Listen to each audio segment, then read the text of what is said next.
Ngayong iilang araw. Tatlo, hindi naman na-nominate yung isa't isa. Eh, di tayo ngayon. Napaisip ang sambayanan sa closeness ni Bianca at ni Sandro. Hindi gumawa na sa sarili ko. Tayong dalawa nag-usap sa mga bagay. Tayo sa kwento, pero tayong dalawa nagkawantuan.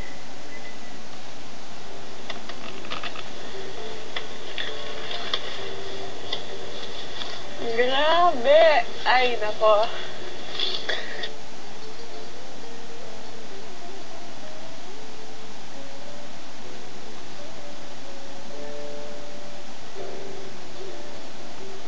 Samantala, kumusta na kaya ang mga nominado? May kalyo na kaya sa paa sina Bianca at Sandro dahil sa araw-araw na walk at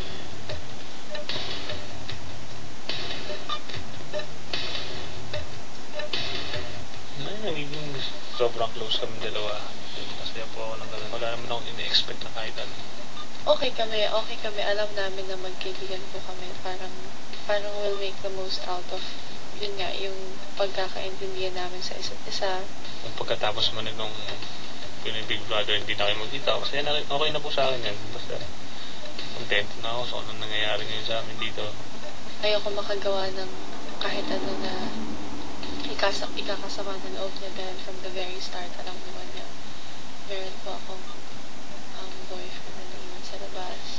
Ako po, I know my place. I know what lines I will not cross. Same with Zanjo po. Asia! Darama!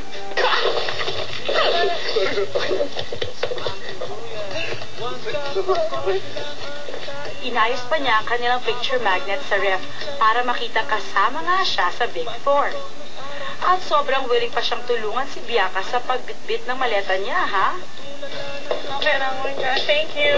Huwag na, thank you. Bakit? Huwag na, thank you. Ako na lang. Thank you. You're the best.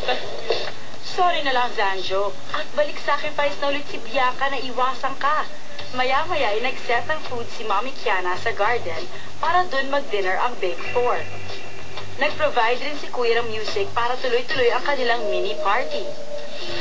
Thank you! Ulitin nyo lang lahat. Kinikilabutan ako. Ang gagada pa. Party on na lang Big Four and groove to the beat. Lalo na't feel na feel yata ni Mami Kiana ang maging concert artist. Come on! Kinakaya ko ang galing na si May. Ipakita sa mundo, ikaw ang Pinoy. Ikaw ang Pinoy.